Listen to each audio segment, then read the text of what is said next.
우리 3장 우리 1절부터 우리 10절까지 보겠습니다. 제가 가지고 있는 구약 성경은 1288쪽입니다. 1288쪽 요나서 우리 3장 1절부터 우리 10절까지 봅니다.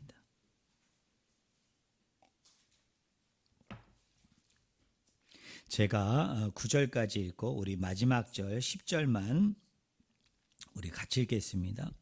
여호와의 말씀이 두 번째로 요나에게 임하니라. 이르시되 일어나 저 큰 성읍 니느웨로 가서 내가 네게 명한 바를 그들에게 선포하라 하신지라.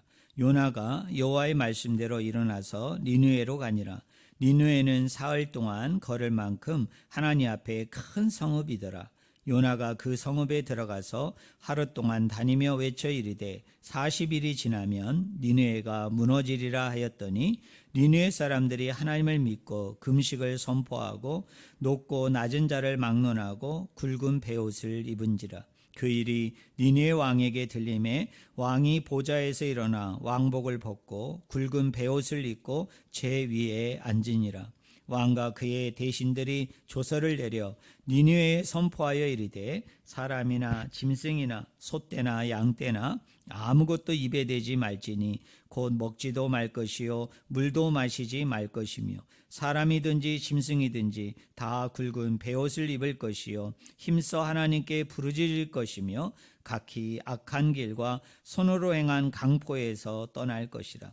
하나님이 뜻을 돌이키시고 그 진노를 그치사 우리가 멸망하지 않게 하시리라. 그렇지 않은지를 누가 알겠느냐 한지라. 우리 10절 같이 읽겠습니다.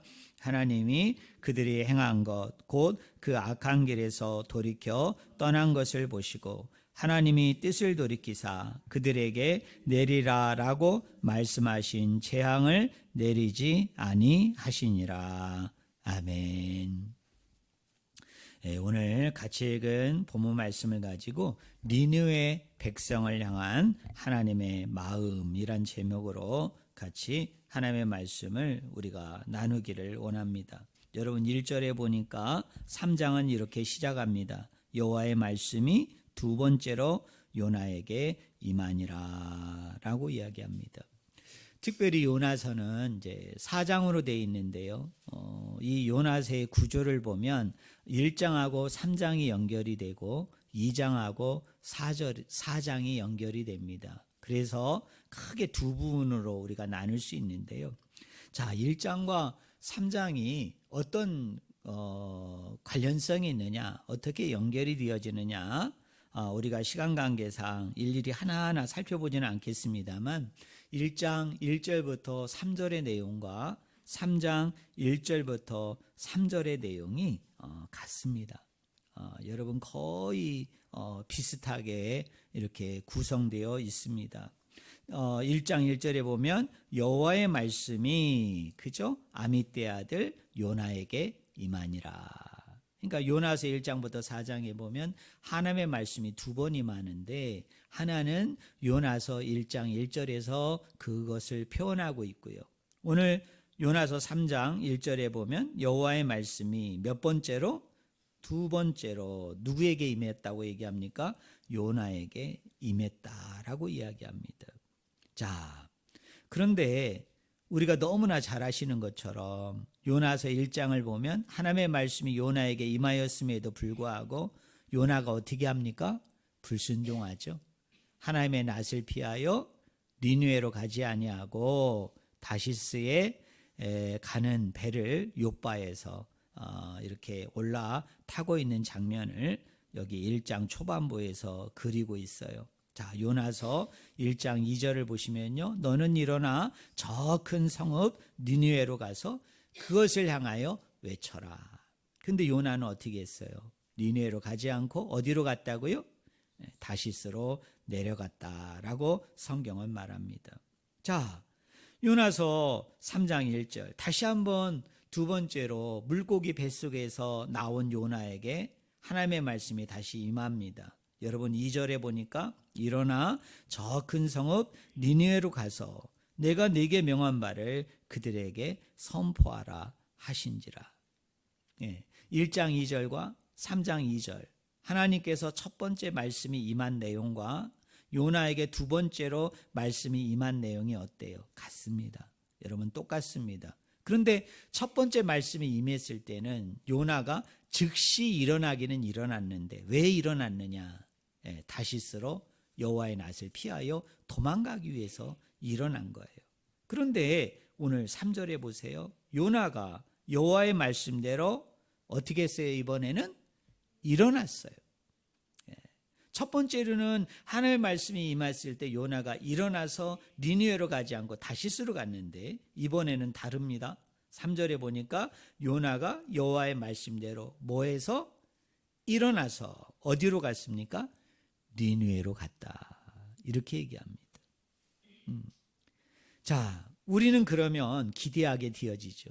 자, 첫 번째 하나님의 말씀이 임하였을 때 요나가 불순종해서 여호와의 낯을 피해서 니느웨로 가지 않고 다시스로 도망갔는데 내려갔는데 이번에는 두 번째 여호와의 말씀이 임했어요. 그랬더니 요나가 똑같이 일어나서 이번에는 도망가지 아니하고 여호와의 낯을 피하여 가지 아니하고 그가 니느웨로 이제 가게 되어집니다. 니느웨로 들어가게 되어집니다.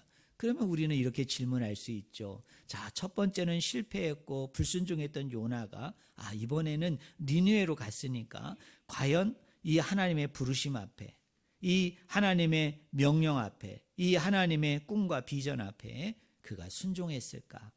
아니면 똑같이 여전히 불순종했을까라는 것입니다. 자, 우리 3절에 보니까요. 우리 3절 말씀 한번 같이 읽어볼까요? 같이 읽겠습니다. 요나가 여호와의 말씀대로 일어나서 니느웨로 가니라. 니느웨는 사흘 동안 걸을 만큼 하나님 앞에 큰 성읍이었더라. 자, 니느웨는 무슨 성읍이라고 얘기했습니까? 큰 성읍이었다. 큰 성읍이었다. 여기 크다라는 말이 히브리어로 가돌입니다. 가돌. 이 가돌이라는 단어는 두 가지 의미가 있어요. 하나는 우리 개역개정 성경이 번역한 대로 크다라는 의미가 있고요. 그 다음에 두 번째로는 중요하다라는 의미를 가지고 있습니다. 그러니까 이 니느웨 성읍은 두 가지예요. 큰 성읍이었어요. 영어 성경은 빅 시티라고 그래가지고 큰 도시다. 그러니까 니느웨는 큰 도시였어요.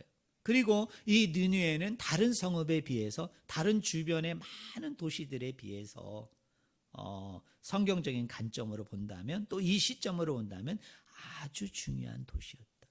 아주 중요한 성읍이었다는 것입니다. 그런데 이 니느웨가 얼마나 큰 성읍이었던지 큰 도시였던지 며칠 동안 걸을 만큼 사흘 동안 걸을 만큼 그렇게 큰 성읍이었다.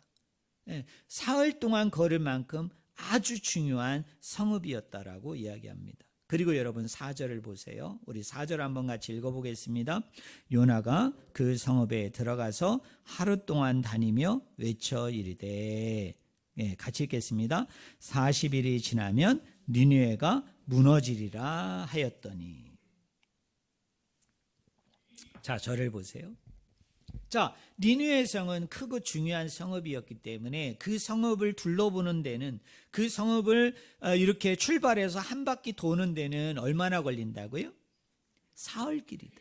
근데 요나는 며칠을 걸었다고요? 하루를 걸었다. 그리고 요나가 그 성읍에 가서 선포한 복음이 뭡니까? 메시지가 뭡니까? 한번 따라해 보실래요?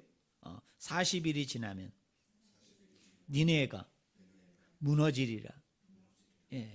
여러분 요거 히브리어 단어로요. 단어 개수를 딱 세면 딱 몇 마디냐면 5마디예요. 5개의 말로 구성되어 있어요. 5마디의 말로 구성되어 있습니다. 그러니까 엄청나게 간략하고 엄청나게 뭐냐면 짧은 메시지예요. 그런데요. 이 메시지가 모호합니다. 이 메시지가 이상해요. 왜 그러느냐면 우리가 다른 선지자들이나 다른 예언자들의 메시지를 보면요. 이렇게 어디에 가서 심판을 얘기할 때, 어디에 가서 멸망을 선언하게 되어질 때 그 내용들이 조금씩 차이는 있지만 그 선지자와 그 예언자의 메시지에는 일관된 일정한 형식이 있어요. 첫째는 뭐냐면 죄에 대한 고발이 있습니다. 자, 여러분, 죄에 대한 고발이 뭐예요? 이 니느웨 사람들이 하나님 앞에 어떤 악을 행했는지, 이 니느웨 사람들이 하나님 앞에 어떤 악독과 악행을 저질렀는지 그 악에 대한 고발이 나와야 돼요. 이러이러한 잘못을 했다, 이러이러한 악을 행했다, 이러이러한 악행을 했다, 그래서 하나님이 이 성을 멸할 것이다 라고 얘기하는 뭐가 나와야 되느냐 하면 고발이 나와야 되는데, 요나의 메시지에는 고발이 나와요, 안 나와요? 안 나와요. 그냥 40일이 지나면 이 성이 무너질 것이다, 이것만 나와요. 그 다음에 두 번째 형식은 뭐냐면 이 심판을 행하는 주인공을 소개합니다. 이 심판을 행하는 그 주체, 그것을 행하는 그 주요한 인물을 소개하는데, 40일 동안 40일 후에 이 성이 멸하리라 라는 말씀에는 누가가 빠져 있는 거예요. 누가 이 성을 멸할 것이니, 그 누가가 빠져 있어요. 그 다음에 세 번째 형식은 뭐냐면 심판과 구원이 동전의 양면처럼 선포되어지죠. 그죠? 우리가 이사야를 보거나 예레미야를 보거나 에스겔과 다니엘서, 이런 선지자들의 메시지를 보면 처음에는 죄에 대한 고발이 있고, 그래서 하나님께서 이것을 심판하겠다는 심판의 메시지가 나와요. 그리고 심판의 메시지가 나온 이후에 심판의 메시지만 나오는 게 아니라 그 뒤에 바로 이어서 뭐가 나옵니까? 너희들이 슈브하게 되어지면, 너희들이 돌이키게 되어지면 내가 너희들을 어떻게 할 것이다? 회복할 것이다, 구원할 것이다. 그게 어쩌면 예언자들의 메시지의 양기둥이에요. 심판과 구원입니다. 여러분, 멸망과 회복의 메시지가 나와요. 그런데 요나는 어떻습니까? 이 메시지가 모호하다는 거예요. 이 메시지가 이상하다는 거예요. 왜? 죄에 대한 고발이 없고, 그 심판을 누가 행한다는 소개가 없고, 그 다음에 심판만 있고 뭐가 없어요? 회복과 치유와 구원의 메시지가 없는 겁니다. 그런 의미에서 이 요나가 40일이 지나면 니느웨가 무너지리라, 우리는 이렇게 물음표를 붙일 수 있는 거예요. 과연 하나님께서 요나에게 니느웨에 들어가서 전하라고 한 메시지가 이렇게 히브리어 단어로 얘기하면 5마디밖에 되지 않는 아주 이렇게 간결하고도 짧은 메시지, 이 메시지만 전하라고 했을까? 어떨 것 같아요? 여러분은 그렇게 생각이 되십니까? 저는 아무리 생각해도 이해가 안 되는 거죠. 왜냐? 고발이 없어요. 누가 심판을 행할 것이라는 분에 대한 소개가 없고, 그 다음에 심판만 있지 그 뒤에 뭐가 없어요? 회복과 치유와 구원의 메시지가 없는 겁니다. 그러니 요나가 즉각적으로 일어나서 순종했지만, 그러나 그 순종은 사실은 뭡니까? 요나서 1장에서 이야기하는 불순종과 버금가는, 이것도 역시 같지만 여전히 불편해하고 힘들어하고 분해하면서 순종하지 않는, 어떻게 생각하면 하나님의 명령에 대해서 정면으로 다시 한번 또 도전하고 적대하는 또 다른 양태의 요나의 모습이지, 결코 우리가 기대하는 순종의 모습은 아니었구나라는 우리가 생각을 하게 되어집니다. 그런데요, 놀라운 일이 일어나게 됩니다. 요나는 이렇게 했는데 니느웨 백성들은 어떻게 반응을 합니까? 우리 5절 6절 한번 같이 읽어볼까요? 5절 6절 같이 읽겠습니다. 니느웨 사람들이 하나님을 믿고 금식을 선포하고 높고 낮은 자를 막론하고 굵은 베옷을 입은지라. 그 일이 니느웨 왕에게 들림에 왕이 보좌에서 일어나 왕복을 벗고 굵은 베옷을 입고 제 위에 앉으니라. 여러분, 저를 보세요.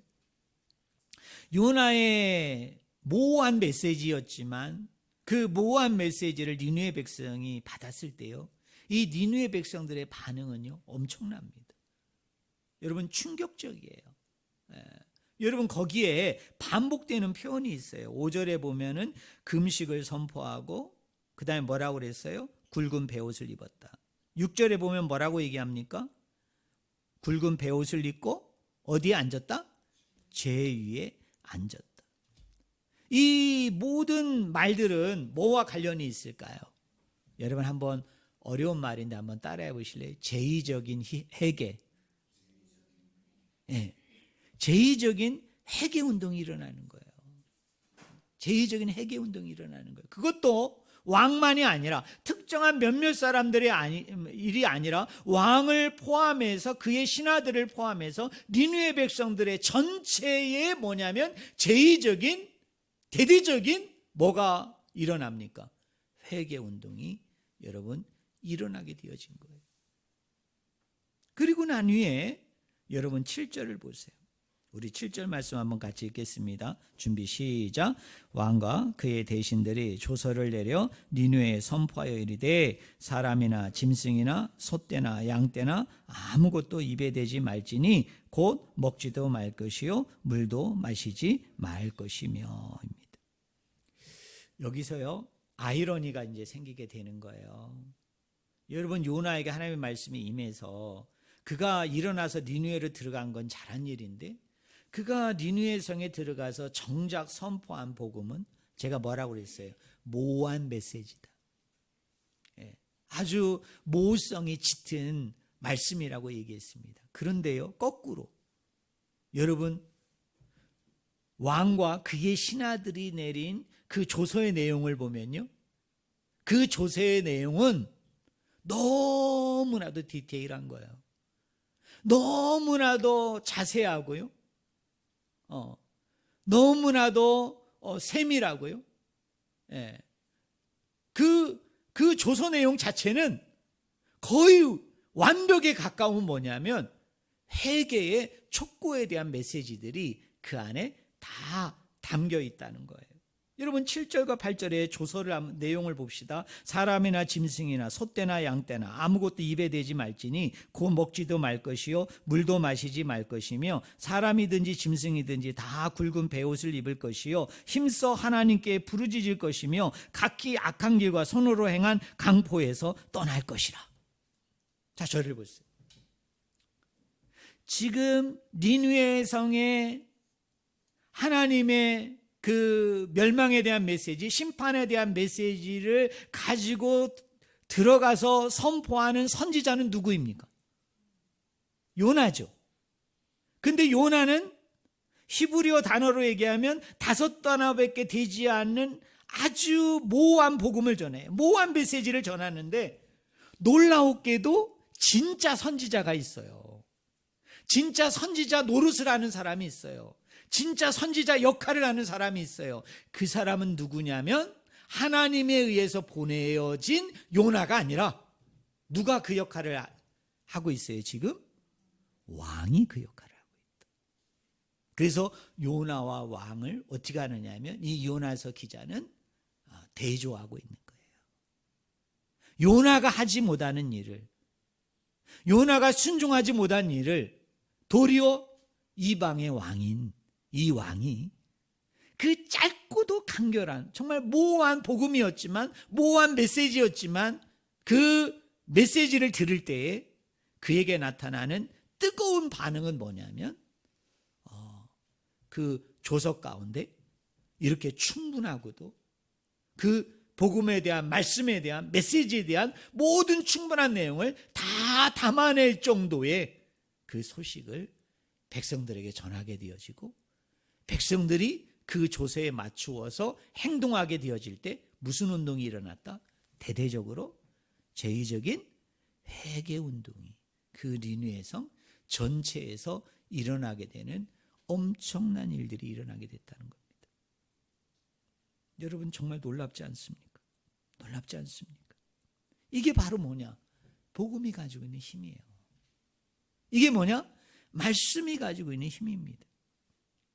저와 여러분의 상식으로는, 저와 여러분의 생각으로는 누군가가 회심하고 돌이키기 위해서는 이사야나 예레미야나 다니엘이나 에스겔이 전하는 어떻게 생각하면 회개의 메시지라고 얘기할 때 그 회개의 메시지에는 죄에 대한 고발이 들어가고 그 심판을 누가 행할 것인가에 대한 분명한 소개가 있고, 심판뿐만 아니라 네가 회개하고 돌이키게 되어지면, 슈브하게 되어지면 회복이 되고 치유되고 구원되어진다는 총체적인 메시지, 완벽한 메시지, 온전하고도 큰 메시지가 전해졌을 때 그 일이 일어날 것으로 여겨지지만, 놀라운 건 뭐냐면 니느웨 백성 가운데 속에서 우리가 보는 일 중에 하나는 뭐냐면, 너무나 간결하면서도 너무나도 단편적인, 어떻게 생각하면 애매한 복음이에요. 애매한 메시지예요. 히브리어 단어로 얘기하면 5개의 말씀밖에 되지 않아요. 그리고 이 메시지 안에는 그 예언자와 많은 선자들이 전하는 형식 중에 극히 작은 일부의 하나만 나와 있는데, 이 메시지를 들은 니느웨 백성들의 반응을 보니까 여러분, 이 사람들이 어떻게 됩니까? 제의적인 전체적인 회개 운동을 통해서 여러분, 니느웨 백성들이 아버지 앞에 돌이키고 회복이 되고 구원이 되어지는 역사가 일어나고 있다. 그러니 이것은 전하는 자의 능력이 아니에요. 여러분, 전하는 자의 어떤 방법에 있지 않아요. 전하는 자의 어떤 테크닉, 어떤 기술에 있지 않습니다. 여러분, 복음은 그 자체가 힘이 있고, 복음은 그 자체가 권세와 능력이 있기 때문에, 내가 그 복음에 대한 큰 이해나 깊은 이해가 없어서 짧은 복음이라 할지라도, 아니 5마디 정도의 복음이라 할지라도, 그 복음이 그 영혼에게, 그 불신자에게 심겨질 때는 이런 폭발적인 제의적인 회개를 통해서 여러분, 구원되어지고 주께로 돌이키게 되는 역사도 어떻게 한다? 일어날 수 있다라는, 그것을 단적으로 보여주고 있는 것이 바로 니느웨 백성들의 돌이킴이라는 것을 저는 우리 성도님들이 반드시 믿기를 주님의 이름으로 간절히 축원을 드립니다. 여러분, 그러니 여러분이 누군가에게 전도할 때 여러분이 그런 생각을 하시면 안 돼요. 나는 말씀에 대한 이해가 없다. 나는 성경에 대한 이해가 없다. 나는 이렇게 불신자를 만났을 때 어떤 방법을 통해서 어떤 내용을 담아서 내가 이 사람에게 어떻게 전해야 되는지 나는 모른다. 그러니 나는 준비될 때까지 나는 전하지 않겠다. 아니, 내가 전하지 않고 나보다도 더 훌륭한 선생이나 어떤 사람을 모셔와서 그 사람과 만나게 해서 그 사람에게 전하게 해야 되겠다. 여러분, 이 니느웨 백성들의 제의적인 회개에는 이런 말들이 통할까요? 통하지 않을까요? 여러분, 통하지 않아요. 통하지 않아요. 짧은 모호한 메시지였지만 이 메시지 자체가 힘이 있으니까, 능력이 있으니까, 권세가 있으니까 니느웨 백성 전체를 위한 뭡니까? 제의적인 회개 운동으로 이어졌다는 사실을 저는 우리 성도님들이 반드시 믿기를 주님의 이름으로 간절히 축원을 드립니다. 여러분, 8절 그 후반절을 보세요. 우리 한번 따라해 보실래요? 각기 악한 길과 손으로 행한 강포에서 떠날 것이라. 여러분, 저를 보세요. 여러분, 회개가 뭘까요? 회개. 구약으로 얘기하면 슈브예요. 여러분, 돌이킨다고 얘기할 때 여러분, 돌이킨다는 말이 뭘까요? 여러분, 입술의 고백일까요? 여러분, 입술로 내가 그거를 시인하고 자백한다고 그래서 성경은 그것을 온전한 회개라고 여기지 않아요. 우리는 자칫하면 오해할 수 있습니다. 내 죄가 작든 크든, 내 죄가 많든 적든 그냥 아버지 앞에 와서 그냥 내 죄를 있는 그대로 그냥 시인하고 고백하고 자백하는 정도, 그 정도를 성경에서는 회개라고 여기지 않아요. 아니, 회개가 아니에요. 오늘 니느웨 백성들이 슈브를 했는데요, 돌이키는 데 있어서 이 사람들이 이 제의적인 회개, 이게 참된 회개가 될 수 있었던 것은 뭐냐면 입술의 고백뿐만 아니라 오늘 8절 하반절에 뭐라고 얘기했습니까? 악한 길과 손으로 행한 강포에서 뭐 할 것이라? 떠나야 된다는 것. 그 모든 것들을 끊어내야만, 그 모든 것들로부터 완전히 돌이키는 행위와 행동의 변화가 나타나야만이 그것이 뭐가 될 수 있다? 참된 회개가 될 수 있다. 참된 회개가 될 수 있다. 저는 우리 성도님들이 그것을 꼭 기억하셨으면 좋겠어요. 특별히 구약에서 회개는 슈브라는 동사가 쓰입니다. 히브리어로. 이 슈브라는 동사가 얼마나 중요한지 몰라요. 여러분, 슈브라는 동사는 여러분이 아셔도 돼요. 그게 뭡니까? 돌이키다. 돌이키다. 그러니까 입술의 고백뿐만 아니라, 입술의 자백뿐만 아니라 죄에서 내가 떠나서 죄를 끊어버리고 하나님께로 내가 턴할 때, 내가 완전히 하나님에게 돌아설 때, 뒤돌이키게 되어질 때 그것이 뭐가 되어진다? 참된 회개가 되어진다는 것을 저는 우리 성도님들이 꼭 믿기를 주님의 이름으로 간절히 축원을 드립니다. 우리 마지막으로 9절과 10절을 좀 깁니다만 우리 같이 읽어볼까요? 우리 9절, 10절 같이 읽겠습니다. 준비 시작. 하나님이 뜻을 돌이키시고 그 진노를 그치사 우리가 멸망하지 않게 하시리라. 그렇지 않은지를 누가 알겠느냐 한지라. 하나님이 그들이 행한 것 곧 악한 길에서 돌이켜 떠난 것을 보시고 하나님이 뜻을 돌이키사 그들에게 내리라고 말씀하신 재앙을 내리지 아니하시니라. 여러분, 4절에 보면 40일이 지나면 니느웨가 무너지리라. 여기 무너지다라는 단어가 여러분 어떤 뜻인 줄 아세요? 여러분 한번 따라해 보세요. 뒤엎다. 예, 뒤엎다라는 뜻이에요. 뒤엎다. 근데 이 단어가 구약 성경 안에서 어디에 쓰였는지 제가 용례를 찾아보니까요. 여러분, 소돔과 고모라 성을 하나님이 무너뜨린다라고 얘기할 때 그 소돔과 고모라 성을 무너뜨린다라고 얘기했던 그 무너뜨린다라는 단어와 40일이 지나면 내가 이 성을, 이 성읍, 이 도시를 무너뜨리라라고 얘기했을 때 그 무너뜨리다라는 단어가 같은 단어예요. 히브리어로. 그러니까 하나님의 계획은 뭐였을까요? 원래 계획은 니느웨 성이 그 악이, 그 악독이 너무 컸기 때문에 마치 뭐와 같이, 소돔과 고모라와 같이 이 성을 어떻게 할 것이다? 뒤엎어버릴 것이다. 완전히 들어가지고, 여러분, 완전히 들어서 어떻게 한다? 완전히 뒤엎어버릴 것이다. 그거예요. 그런데요, 오늘 9절과 10절에 보니까 하나님께서 뭐를 돌이키신다고요? 뜻을 뭐 하신다고 얘기했어요? 돌이키신다. 뜻을 돌이키신다. 네. 여러분 10절에도 나오죠? 네. 하나님이 그들이 행한 것 곧 그 악한 길에서 돌이켜 떠난 것을 보시고 하나님이 뭐를 돌이키셨다고요? 뜻을 돌이키셨다. 그러니까 이런 거예요. 여러분 한번 따라해 보실래요? 니느웨가, 네, 크게 따라해 보세요. 니느웨가 슈브하면 나도 슈브한다. 네, 그 뜻이에요. 그러니까 원래 하나님께서는 니느웨 성을 향한 계획은 뭐였느냐면 소돔과 고모라처럼 내가 그 성을 멸하는 게 주님의 뜻이었어요. 소돔과 고모라처럼 그 성을 뒤엎는 것이 하나님의 뜻이었어요. 그런데 오늘 요나서 3장 9절과 10절은 이렇게 얘기하는 겁니다.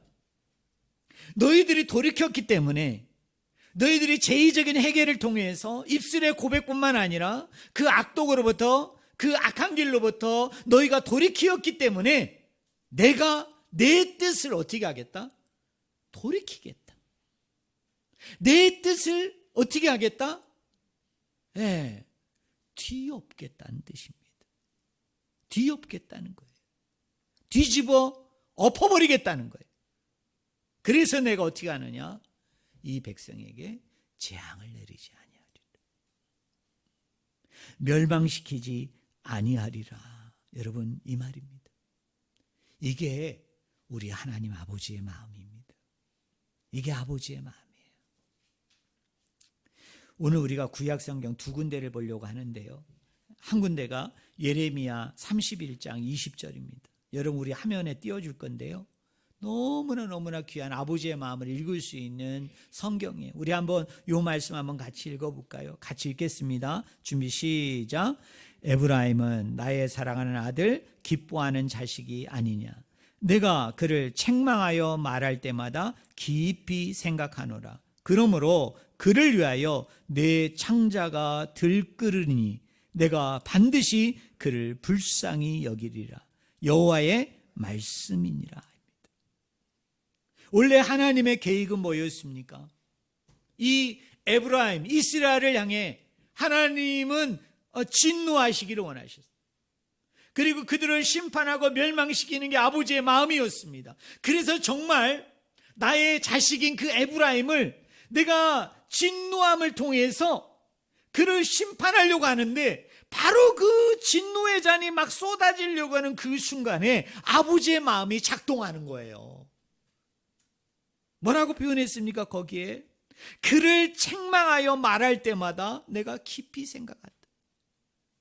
내가 얘를 심판하려고 하는데, 내가 진노하려고 하는데, 하나님이 우리 아버지가 되어지다 보니까 그 몽둥이로, 그 채찍으로 그 자식을 때리려고 하는 그 순간에 아버지의 마음이 작동하는 거예요. 아버지의 마음이. 그 아버지의 마음을 뭐라고 표현했어요? 내 창자가 뭐한다? 들끓는다. 내 창자가 들끓는다. 여러분 많이 들어보셨을 거예요. 단장의 아픔. 단장의 아픔. 창자가요, 끊어지는 아픔. 창자가 눌러 붙어가지고 어떻게 하냐면 녹는 것과 같은 아픔을 누가? 아버지 되시는 하나님이 자신의 아들인 이스라엘을 심판하려고 하는 그 순간에, 진노하려고 하는 그 순간에, 쉽게 얘기하면 몽둥이로 채찍으로 그 자식을 내리치려고 하는 바로 그 순간에 그 아버지의 마음이 단장의 아픔이 있는 거예요. 창자가 끊어지는 것 같은 아픔을. 그래서 어떻게 합니까? 하나님이 돌이키세요. 하나님이 그 진노의 몽둥이, 진노의 채찍을 그 자식을 향해서 내리치지를 못하시는 거예요. 그러면 어떻게 해요? 하나님이 돌이키는 방법밖에 없죠. 또 한 군데 볼까요? 호세아서 11장 8절과 9절에 보니까요, 여기에 이런 말씀이 있어요. 한번 여러분 따라해 보실래요? 나의 긍휼이 온전히 불붙듯 하도다. 이게 아버지의 마음입니다. 여러분 7절에 보면은 하나님 앞에 일어나는 자가 하나도 없도다. 하나도 없도다. 호세아 시대예요. 북이스라엘 사람들 중에 하나님 앞에 돌이키는 자, 하나님 앞에 슈브하는 자, 하나님 안에서 일으킴을 당하는 자, 일어섬을 당하는 자가 단 한 명도 없다. 그러면 여러분 이렇게 얘기하고 8절에는 당연히 그러면 어떻게 해야 돼요? 하나님이 뭐를 명하셔야 돼요? 심판을 명하셔야 되죠. 여러분 멸망을 선언해야 되지 않습니까? 그런데 그 8절에 보니까 뭡니까? 아까 예레미야와 똑같이 바로 이 순간에, 심판하려고 하는 이 순간에, 진노의 잔을 쏟아부으려고 하는 이 순간에 하나님의 마음이 작동하는 거예요. 하나님의 마음이 작동해서 어떻게 하느냐 하면 하나님이 여기에서 어떻게 해요? 마음을 뒤집는다고 표현합니다. 언어에서는. 여기 돌이키다라는 말이 무슨 뜻이냐면 하파크예요. 영어로 얘기하면 턴오버입니다. 하나님께서 그 마음을 뒤집어 버리는 거예요. 뒤엎어 버리는 거예요. 왜? 그건 딱 하나예요. 긍휼이, 하나님의 긍휼이 그 마음 안에서, 그 장기 안에서, 장 안에서 어떻게 해요? 불붙듯하다.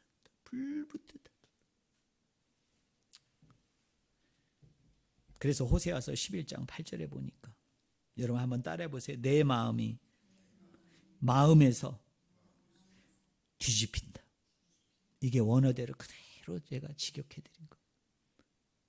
네. 합박한다. 저도 들은 얘기인데요. 여러분 요새 지금 중동이 난리 났잖아요. 근데 여러분 중동에 원전이 있잖아요. 원전. 뭡니까? 그 석유. 여러분 그 휘발유 그거 이렇게 땅 속에서 막 뽑아내는 그거 여러분 TV에 보셨잖아요.